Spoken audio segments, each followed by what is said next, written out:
Electricity and Life, Arthur Furstenberg. The book, although the next one I want is actually even more expensive. It's kind of a telltale with every a new thing. In the first thing that I wrote down as a quote, and I put down there as my thought, could this be telltale foreshadowing? The social craze gave birth to a, I think it's called an Ingenhouse bottle, which was made of a silk ribbon and rabbit skin, which one would rub the varnish and charge the air, kind of like a balloon and hair static electricity. And instead of electricity being researched and all, it just kind of became a forbidden treasure, y'all. A forbidden treasure because they realized it was tingly and felt good. So then they started molding it into kind of an adult thing. And women started giving shocking kisses. So they began carrying these little Ingersoll bottles and charging themselves up, and men would actually pay for charged kisses, shocking kisses. And they actually wrote a poem about it. It said, this is a quote, "If a mortal only touches your hand of such a godchild, even only her dress, the sparks burn the same through the limbs, as painful as it is, he seeks it again." So these wealthy ladies started hosting these parties where they would give shocking kisses, and they would display these big ornamental Ingersoll bottles that they turned into like floor models, like pianos. They would display them like pianos, or as we would those large floor model TVs we used to have. It became a status symbol, and they felt like it was a replacement or a mimic of the life force. I know, Seth, I don't want me talking about this. They felt like this newfound thing that they found with these little Ingersoll bottles was a replacement of the life force. So this little static electricity shock they gave themselves with rabbit skin, fur, and this little bottle and varnish that they could charge, much like a balloon on your hair, you stick it to the wall. They felt like this little jolt was a forbidden pleasure, so women started charging themselves to give shocking kisses and actually give parties for shocking kisses, and make these huge Ingersoll bottles that they would display in their homes like floor model pianos and televisions like we do today. And it was a status symbol, and they would host parties. And they felt that this shocking momentum was a replication or a mimic of the life force. And that's when they started calling people electricians. They deemed it electricity, and they started calling people electricians that would host these parties and manipulate this life force. So in the 1740s and 1750s, you began seeing medicine being used, merged with electricity. Benjamin Franklin, he treated patients in Philadelphia with electricity. They began using electricity because they realized it would bring on contractions. They started using those to terminate unwanted pregnancies.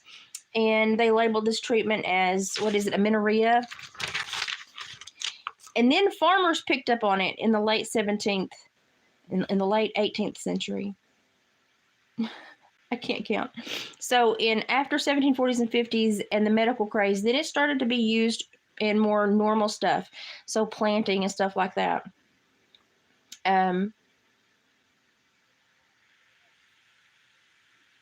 They realized that it had an effect on all living things. So the medical use of electricity was widespread in the 18th century. Articles of the medical electricity are dated as early as the 1740s in the Philosophical Transactions Scientific Journal. And the social hysteria and desire it created kind of made the dangers disappear, because people thought that the danger was worth the excitement, and so they became consumed with this new force that they deemed was a mimic of the life force, and basically was a parlor trick. Now, I think that the medical people and the farmers were onto something, but once again, we see society take something totally as a parlor trick. And listen, if you discover something and it's found to be kind of dangerous, but you're more stuck on the tingly bits, have we changed that much in all these years? No, we've not. We've not. But so in the first chapter, he gives us kind of how it was birthed, the thought process behind it, how it was implemented socially, both like appropriately and inappropriately, and how people viewed it, perceived it, and kind of wanted to model it or commercialize it in different ways. Oh, the Georgia Static Electricity. I know, static electricity. Sorry. It's really shocking. I'm sorry. I sang that the whole time I was reading the first chapter. And I had to go and read the second chapter so I could go back and reread the first chapter to make sure I brought out things you needed to hear. This book is going to be one of those that I have to reread constantly. I'm sorry about that. Also, I had to stop and watch the hummingbirds for several moments because there's like 30 down here today zooming everywhere. And I'm sorry I didn't get video. I've been kind of busy with Oliver missing his mommy, and we've had company come in and out because of the death in the community. Mom and Dad are gone to the funeral today. A little old man that was a sweetheart had a stroke, passed away. Mom was singing at his funeral. Dad was a pallbearer.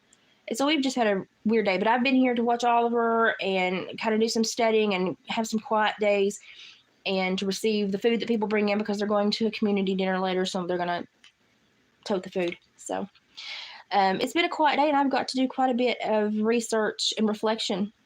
So it has been really, really, really interesting. And this is the book again, The Invisible Rainbow. A History of Electricity and Life by Arthur Firstenberg.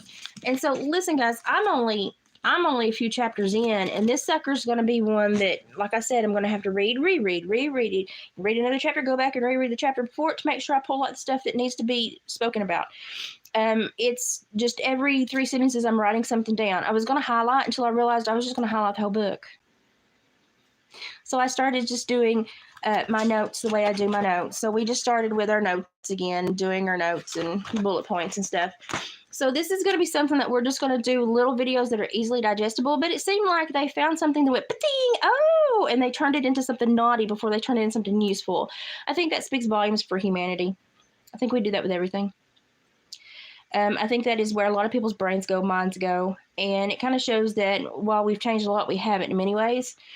And that anything that has an appropriate use probably has an inappropriate use. And it's all about social conformity or the social contagion or the social pressures. And we've not changed that much.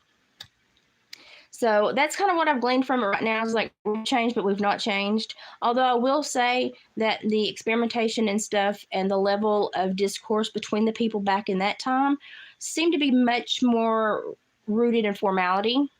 And I appreciate that.